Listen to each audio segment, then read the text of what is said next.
Hi అండి. ఈ ముందు వీడియో దాని కంటిన్యూషన్ పార్ట్ ఇది. బోనాలను వండుకున్న తర్వాత ఈ విధంగా పూజించుకోవాలి. కొమరవెల్లిలో అయితే రూమ్స్ అవైలబుల్గా ఉంటాయి, కానీ ఓదెలలో అట్లా రూమ్స్ అయితే ఏమీ లేవు. అట్లా చెట్ల కిందనే వండుకోవాలి. బోనాలను కూడా చెట్ల కిందనే సమర్పించాలి.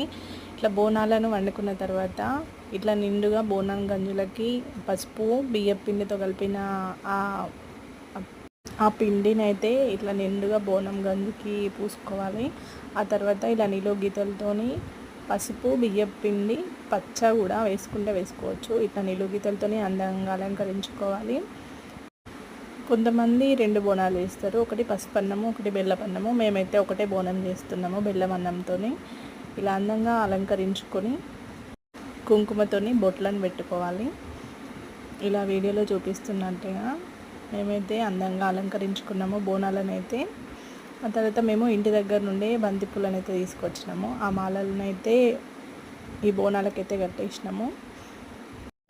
మల్లన్న దేవుడు అంటేనే పసుపు బంతిపూలు, ఇవి ఉంటేనే అసలు అంత కళగా ఉంటుంది.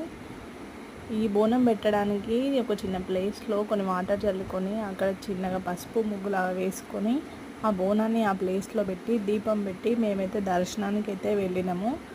అక్కడికి వెళ్ళిన తర్వాత అక్కడే పట్నం వేసుకొని వచ్చిన తర్వాత బోనాన్ని అయితే సమర్పించినాము. స్వామివారికి అయితే బోనాన్ని చెల్లించినాము. అన్నీ ఇంటి దగ్గర నుండి తీసుకోవాలన్నా అంటే అట్లేం లేదు, ప్రతి ఒక్కటి అక్కడ దొరుకుతుంది, కానీ కొంచెం కాస్ట్ ఎక్కువ. మనం ఇంటి దగ్గర నుండే గుమ్మడికాయ బంతిపూలు ఇవన్నీ ఇంటి దగ్గర నుండి తీసుకెళ్ళడం వల్ల కొంచెం సేఫ్ అని అంతే. ఓకే, మీకు ఈ వీడియో నచ్చితే ఒక లైక్ చేయండి, షేర్ చేయండి, కామెంట్ చేయండి, సబ్స్క్రైబ్ చేసుకోండి.